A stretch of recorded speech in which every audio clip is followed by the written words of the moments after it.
മുഖ്യമന്ത്രിയുടെ ഓഫീസ്, മുഖ്യമന്ത്രിയുടെ ഔദ്യോഗിക വസതിയായ ക്ലിഫ് ഹൗസ്, ഗതാഗത കമ്മീഷണറുടെ ഓഫീസ്, നെടുമ്പാശ്ശേരി വിമാനത്താവളം എന്നിവിടങ്ങളിൽ ബോംബ് ഭീഷണി. ഇന്ന് ഉച്ചയ്ക്ക് 2:30-ക്കകം ബോംബുകൾ പൊട്ടുമെന്നാണ് സന്ദേശത്തിൽ പറയുന്നത്. ഊർജിത തിരച്ചിൽ തുടർന്ന് ബോംബ് സ്ക്വാഡ്.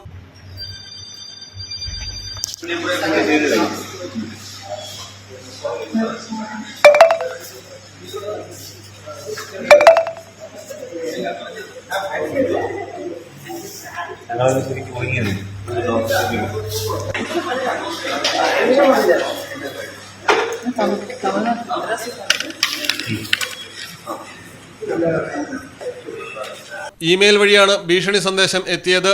ഇതിന്റെ ഉറവിടം പോലീസിന് കണ്ടെത്താനാകാത്തത് വൻ തലവേദനയായിരിക്കുകയാണ്. കഴിഞ്ഞ 2 ദിവസങ്ങളിലും തുടർച്ചയായി തിരുവനന്തപുരത്ത് ബോംബ് ഭീഷണി ഉണ്ടായിരുന്നു. ഇന്നലെ തിരുവനന്തപുരം വിമാനത്താവളത്തിലും റെയിൽവേ സ്റ്റേഷനിലുമായിരുന്നു വ്യാജ സന്ദേശം എത്തിയത്. മെയ് 2-ന് വിഴിഞ്ഞം തുറമുഖത്തിന്റെ കമ്മീഷനിങ്ങിനായി പ്രധാനമന്ത്രി നരേന്ദ്രമോദി തിരുവനന്തപുരത്ത് എത്തുന്നുണ്ട്. അടിക്കടി റിപ്പോർട്ട് ചെയ്യുന്ന വ്യാജ ബോംബ് ഭീഷണികളെ അതീവ ഗൗരവത്തോടെയാണ് സുരക്ഷാ വിഭാഗം നോക്കിക്കാണുന്നത്. മലയാളം ടെലിവിഷൻ, തിരുവനന്തപുരം. കടലിന്റെ സൗന്ദര്യം ആസ്വദിച്ചുകൊണ്ട് ഒരു ലക്ഷറി ക്രൂയിസിൽ പോയാലോ? മിനാർ ക്രൂയിസ്, കൊച്ചിൻ. എല്ലാവിധ സുരക്ഷാ മാനദണ്ഡത്തോടു കൂടിയുള്ള ഒരു ആഡംബര യാത്ര, അതും കൊച്ചിയിൽ. യാത്രയ്ക്കൊപ്പം ഭക്ഷണവും വിനോദ പരിപാടികളും, business meetings, family gathering, birthday parties, college trips, അങ്ങനെ പലവിധ ഗ്രൂപ്പ് ആക്ടിവിറ്റീസിനും പ്രത്യേക പാക്കേജുകൾ.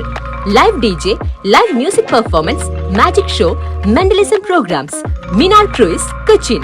ഫോൺ 8089 021 666 7034 191 993.